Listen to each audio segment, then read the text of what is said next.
زه د دومره وخت کې را رسوم چې ته بره ګورې چې لاندې ګورې را رسولی چې یو قدم تر عرشه پورې رسي ما لیدلی دی رفتار د درویشانو. پیریان هسې لاپې کوي خو دومره لوی زور پکې نه دی. دې ته راځو چې یو قدم یې څنګه عرش پورې رسیږي. که زر کاله مخکې کتابونه لیکلي وه چې دلته یو شی شته. درویشان څوک دي او بیا د ده قدم څنګه تر عرشه پورې رسیږي. د الله جل جلاله د مخلوقاتو یو مقابله روانه. د دوی سرعت ته مرزو چې د درویشانو سره د پیریانو سرعت نو 1200 کیلومتر یو طرف نه 1200 کیلومتر د بل طرف. په څومره وخت کې وهل کیږي؟ په یو سکند کې. 10 بکارو دل بیار. فخر موجودات، سرور کائنات، جناب نبی کریم صلی الله علیه وسلم فرمایلی دی لا یؤمن احدکم حتی یحب لأخیه ما یحب لنفسه. رسول الله صلی الله علیه وسلم فرمایی چې هیڅ کله به کامل مؤمن نشي یو له تاسو څخه تر څو چې کم چې خپل ځان ته خوښوي هغه به بل ته هم خوښوي. دا چې په دې شپو او ورځو کې د خپلو ځانونو او خپلو اولادونو لپاره د اختر په وخت کې نوې جامې، نوې څپلۍ او ښه خوراک ته هوسیږو او خوشحالیږو، نو لازمه ده چې د خوارانو، غریبانو، خصوصا کونډو یتیمانو په برخه کې بې تفاوته پاتې نشو. او که چېرته په دغه برخه کې بې تفاوته پاتې شو نو بیا به زموږ ایمان کامل ایمان نه وي. او مرحوم الفت صاحب په یو څو بیتونو کې څخه وایي چې سوځي په غمونو کې خواخوږي له هر چا سره، یا په بل عبارت داسې وایي چې ژاړي په غمونو کې خواخوږي له هر چا سره، سل پتنګان سوځي د یوې شمې ژړا سره. داسې بېغمي د خدای په هیڅ کور کې پیدا نه کړي. داسې بېغمي دی خدای په هیڅ کور کې پیدا نه کړي. یو کور کې چې ویر وي او بل خاندي له لیلا سره. بسم الله الرحمن الرحیم. درنو لیدونکو السلام علیکم ورحمت الله وبرکاتو. په دې هیله چې بیا هم روغ جوړ خوشحاله او د خپرونې سره اوسئ. محترم لیدونکو، نن مو خپرونه داسې موضوع مو انتخاب کړې ده چې ډېرې لیدونکو او اوریدونکو ته به نوې وي، او زه به دا کوشش کوم انشاءالله چې داسې موضوعات انتخاب کړم چې موږ تاسو په هغې ډېرې خبرې نه کړي یا په نورو علماو خبرې نه کړي یا موږ تاسو ډېر نه وي اورېدلې. نن مې دا موضوع درته انتخاب کړې ده چې لکه رحمان بابا چې وایي چې یو قدم تر عرشه پورې رسي ما لیدلی دی رفتار د درویشانو. دا خبره هسې نه ده چې هغه فقط شعر جوړ کړی دی. نن لومړی درویش هم پېژنو چې درویش څوک دی، دویم دې ته راځو چې یو قدم یې څنګه عرش پورې رسیږي. په دې کې حتما خبره شته، یوازې شعر نه دی. په دې باندې خبرې کوو چې درویشان څوک دي او بیا د ده قدم څنګه تر عرشه پورې رسیږي. سرعت د ده څومره دی، دغه سرعت دې ته څنګه ورکړ شوی. اولیاو ته ورځو چې همدغه څه په اولیاو کې شته، د هغوی سرعت څومره دی، د انبیاو سرعت څومره دی. لکه زموږ نبی علیه السلام په فزیکي ډول معراج ته تللی او اسمانونه لیدنه کړې، موږ تاسو په دې ایمان لرو. پیریانو ته ورځو، پیریان هم ګرځي، که موږ تاسو ته نه ښکاري خو په دې باندې موږ تاسو خبر هم یو چې پیریان ګرځي، د انسان په وجود کې ګرځي، اسمانونو ته روان دي، په هوا کې ګرځي. د دوی سرعت ته ورځو چې د درویشانو سره د پیریانو سرعت برابر دی که نه، که دوی کې یو تیز دی او بل کمزور دی. د همدې موضوع د ښه تشریح لپاره را سره په خپرونه کې قدرمن میلمه دی شیخ الحدیث عبدالباري مدني صاحب را سره دی. کور دی ودان مې چې له ځانه سره لرو او له تاسو هم غوښتنه کوو چې باید له موږ سره پاتې شئ. شیخ صاحب ښه راغلاست، ستړي مه شئ، هر کله راشئ. الله مو خوشحاله کړه شیخ صاحب، تاسو ته او ستاسو قدرمن لیدونکو ته او ټولو هیوادوالو ته د هیواد دننه او بهر السلام علیکم ورحمت الله وبرکاتو. علیکم السلام ورحمت الله وبرکاتو. شیخ صاحب راځو کېدای شي ډېر لیدونکي دې شعر ته متوجه وي چې یو قدم تر عرشه پورې رسي. ما لیدلی دی رفتار د درویشانو. ډېرو ملګرو به پرې کېدای شي تحقیقونه هم کړي، یا ډېرو ته به دا فکر ورځېدلی عام خلک فقط شعر ته ګوري چې رحمان بابا ښه شعر ویلی دی. نن راځو په ده کې څه پراته دي چې یو قدم تر عرشه پورې رسي. اول که دغه درویشانو پېژنو، ورسره د دې مزل نه یو قدم عرش پورې تک، بیا به د نورو د پیریانو د انبیاو د اولیاو سره به هغه توپیر تاسو وکړئ چې څوک تیز دي، د چا مزل څومره دی، سرعت څومره دی په کیلومتر. لکه په ټولنه کې زموږ لیدونکي په دې باندې پوهېږي چې مثال د ځمکې نه اسمان پورې 500 کاله مزل دی، د اسمان نه اخوا 1500 کاله مزل دی. انشاءالله که وخت په دې به هم سره تاسو ته تکلیف او زحمت درکړو چې دغه 1500 کاله مزلونه څنګه دي، شریعت دې ته په کم نظر ګوري، څنګه د ارزیابي کولی شو، څنګه تخمین کولی شو، څنګه اندازه کېدای شي. دې ټولو ته به انشاءالله راځو په خپرونو کې. خو لومړی همدې ته ورځو چې درویش څوک او دغه شعر چې رحمان بابا ویلی هدف څه دی؟ الحمد لله الذي خلق الخلق وجعل منهم الأولياء والأنبياء والصلاة والسلام على سيد الأنبياء وعلى آله وأصحابه ومن والاه وبعد. فقد قال الله عز وجل: ألا إن أولياء الله لا خوف عليهم ولا هم يحزنون. رضيت بالله ربا وبالإسلام دينا وبمحمد صلى الله عليه وسلم نبيا. بیا هم تاسو ته قدرمن لیدونکو ته نیکې هیلې امید ده چې زموږ خبرې که د مقدمې په شکل شروع شي نو بیا موضوع ته ښه داخلېدلی شو. سیرت صاحب، اصلا دا کائنات چې رب العالمین پیدا کړل، په هر پیدایش د کائناتو کې دلته الله پاک حکمتونه نغښتي دي. بله، هغه حکمتونه که مونږ د هندسې په چوکاټ کې وڅېړو، یا د جغرافیې په چوکاټ کې، یا د علم افلاک،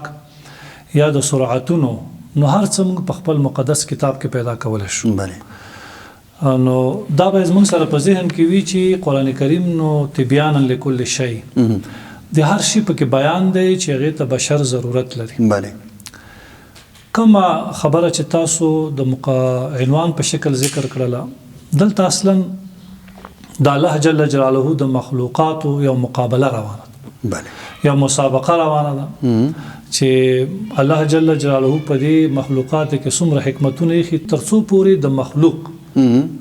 په واسطه باندې خالق وپېژندلی شي. هدف پکې دا دی. په دې خلقو کې الله پاک جل جلاله ځینې خلق بله انبیاء پیدا کړل، ځینې اولیاء پیدا کړل، ځینې ابدال، قطب، غوث وغیره. ځینې انبیاء او اولیاء کړل. داسې نه چې هر سړی نبی او پیغمبر، داسې نه دی. لومړی اصلا درویش دا یو فارسی یا دری اصطلاح ده. کله چې مونږ دا عربي ته رانقلو چې د درویش څه معنا ده، نو دې ته مونږ د سالک او د مزکی نوم ورکولی شو. هغه څوک چې بل الله یزکی من یشاء، چې کله د چا د داخل او د باطن تصفیه او پاکی وشي نو دې ته بیا درویش ویل کېږي. چې هغې ته مونږ علم د تزکیې وایو، یا علم د تصوف په اوسنۍ اصطلاح کې، یا علم د سلوک ورته ویلی شي. نو درویش هغه چې د زړه د غیر الله نه پاک وي، ټوله رابطه د الله سره وي، د دنیا په حقیقت او ماهیت باندې دی پوه وي چې لهو و لعب و زینت و تفاخر، دنیا سے ټوخي ټقالي دي. اصل دا چې ستا رابطه د خپل خالق سره قایم شي. کله چې د مولانا یو شعر ته ورځو چې مولانا جلال الدین البلخی الاصل او الرومی سے دی وی چې بشنوزنی چون حکایت می کند و جداهی شکایت می کند. دی په دې جریان د دې مصره کې وی چې هر کسی از ظن خود شد یار من و از درون من نجست اسرار من به هر جمعیت نالان شدم جفت خوشحالان و بدحالان شدم. اصلا دغه د درویش مقام ته اشاره ده. بله، ظاهرا خو به موږ دنیا کې ناس ته پاس ته خلکو سره کوو لرو خو هغه داخل کې چې زما کومه رابطه د رب سره ده نو په هغې باندې خلک نه دي خبر هغه دا معنا چې دز بکارو دل بیار او قرآن شریف د دې څنګه تعبیر کوي رجال لا تلهيهم تجارة ولا بيع عن ذكر الله وإقام الصلاة وإيتاء الزكاة يخافون يوما تتقلب فيه القلوب والأبصار دا نر خلق په دنیا کې دی الله فرمایي نران څوک دي اصلا نر به چاته ویل شي هر یو سړی چې ما غو نر سړی بنوي نران الله تعالی بیانوي د هغې صحیح تفسیر بیانوي چې رجال په دې کې دا تنوین هم د تعظیم دی نر خلق پوره قوت والا خلق هغه دي چې د دنیا کاروبار دوی د الله نه غافل نه کی نو چې د الله نه غافل نه ک نو ته درویش نه جوړ شو نو ظاهرا به د فقیر وي جامه به د ملنګي وي خو په باطن کې به د باچاهانو د شاهانو سره خپل تبادله ونکي یو واقعا ذکر کوم مختصر بیا نو باقی تفصیل تراسو امام مالک رحمت الله علیه یا په عموم کې ټول ائمه د مذاهب په دې مرتبه مقام باندې الله نازولیو د مدینه منوره کې درس کوي د حدیث د باچا د وخت ورته پیغام راځي چې هغه باچاهي د امویانو په د بغداد کې و نو کوي چې امام مالک رحمت الله علیه زما دربار تراشین او به نازوم نو هغه د خپل ځین سره حرکت کو سو قدمه بیرته راوګرځید نو کې ناست په خپل ځای قاصد تر پښتونه کوي او الله فرمایي اطیع الله و اطیع الرسول او اول الامر منکم او اول الامر منکم کې زه دغه سو قدم واخست د امیر امر خو دې ځنه وتل نشم ځکه زه دغه جوار دروزي او درس د حدیث د باچاهان او باچاهي باندې نور کو خلاصه دا وروته درویش هغه چاته وی چې زړه پاک او د الله سره پرابطه کوي مدن شیخ دا خو درویش تاسو تشریح او قدرمن لیدونکو په پیژندلې چې درویش څوک دی راځو د دې اڅ چې کوم صلاحیت په ورته وي چې الله ورته ورکړی دی چې دې څه کولای شي لکه اوس رحمان مبا اشاره کوي چې یو قدم تر عرشه پورې رسي د دې واقعي قدم مراد دی د دې دینه دعا مراد ده د دې دینه نظر مراد دی د دې دینه څه مراد دی سیرت محترم زه تا چې کوم اصطلاح وکاروله زه ورسره موافق یم زه ورته نوې اصطلاح کاروم چې الله جل جلاله دوی ته یو عزت ورکړی دی یو مقام ورکړی یو رتبه ورته ورکړې ده په دې باندې باید موږ پوهیږو چې په دنیا کې رتبې چې دي دا الهي دي ګوره او حتی بشرم په دې قائل دی که موږ په یو نظامی بخش کې کار کوو نو د همدغه بلوک مشرۍ نه د عسکرۍ نه د کنډک مشرۍ نه د جنرالۍ نه همداسې مرتبې ته ستر جنرال پورې رسېږي دنیا یعنې عقل هم دا وایي چې په دنیا کې هم څومره خدمت کوي نو صحیح مارشال به نه جوړ شي او کاسې پلاستیکي مارشال نو هغې باندې نه حسابېږي تزویر نشته په دین کې دا قرنګې الله پاک خپل بندګانو په مراتبو نازولی دي ما یو پیغام ولیدو د امیر د وخت چې دا ملت په درې یا څلور کټګورۍ باندې ویشلی و چې ځینې اشراف دي ځینې عام خلک دي ځینې فضلا دي دا 800 کاله مخکې نه بلکې 1000 کاله مخکې کتابونه لیکلي وه چې دلته یو شی شته چې ځینې خلک به اشراف وي ځینې به متوسط وي ځینې به ادنا وي ځینې به اسفل وي دقسې په اولیاو کې په انبیاو کې حتی شته تلک الرسول فضلنا بعضهم على بعض ځینې رسولان په ځینو نور باندې فضیلت لري کله چې د روح تزکیه وشوه او د الله سره د دې روابط قایم شو روح پاک شو روح د نجاست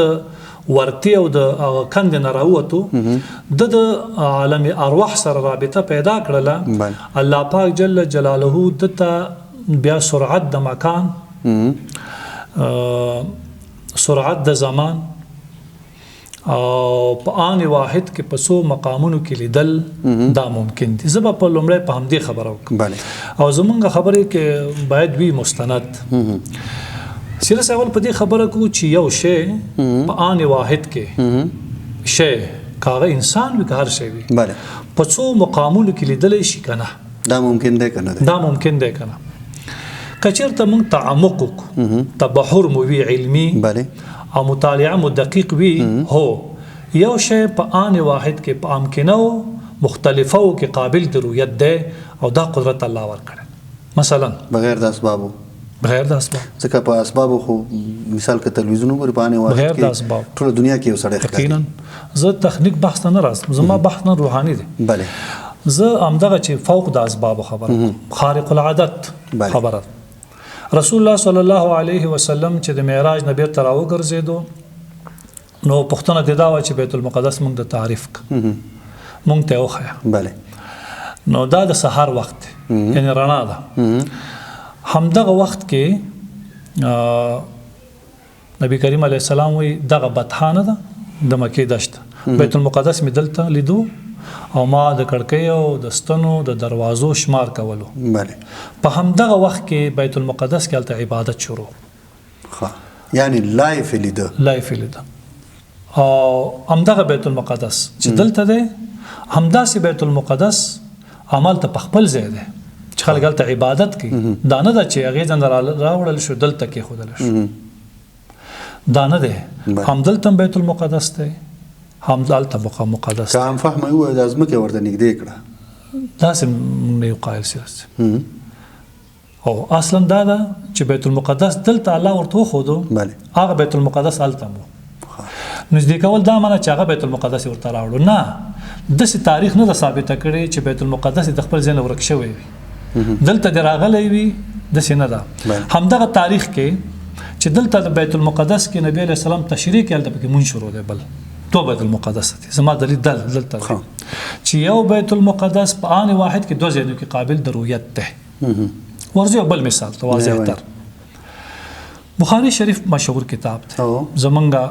د حدیثو لویه ذخیره ده. رسول الله صلی الله علیه وسلم په هکله باندې د حج درې برخې ذکر کېږي، درې ډوله. یو ډول دا دی چې نبی کریم علیه السلام حج قارن دی، د قران حج کوي، یعنی چې هلته د حج عمرې یو ځای دی. یو روایت دا دی چې نبی کریم صلی الله علیه وسلم حاجی تمتع دی. یو روایت دا دی چې حاجی مفرد دی او حج د نبی علیه السلام یو دی. دا څنګه ممکن دی؟ یعنی نبی علیه السلام یو حج کړی دی. حج یو دی، روایتونه ته درې واړه راغلي دي. نو او راویانو کې څو خبره نشي کولی. جابر صاحب دی، عایشه رضی الله تعالی عنها ده، عبدالله ابن عباس دی، صحابه ټول چې دي نو هغه پهلوانان دي، مشهور صحابه دي. په سند کې جرح نشي کولی چې دا سند کمزوری دی. غیر د دې نه چې اوله لاره ده چې هغه تجسد د نبی کریم علیه السلام دی په آن واحد کې، په امکنو مختلفو کې د ټولو صحابو دپاره علیحده علیحده. یعنې دا معنی چې هم نبی علیه السلام حاجي قارن هم حاجي تمتع هم حاجي مفرد. دلته وضاحت کوم سیرت کېدای شي لیدونکي زموږ دا خبره واوري پکې تحقیق وکړي. هغه دا دی چې دلته د صحابو مراتب درې دي.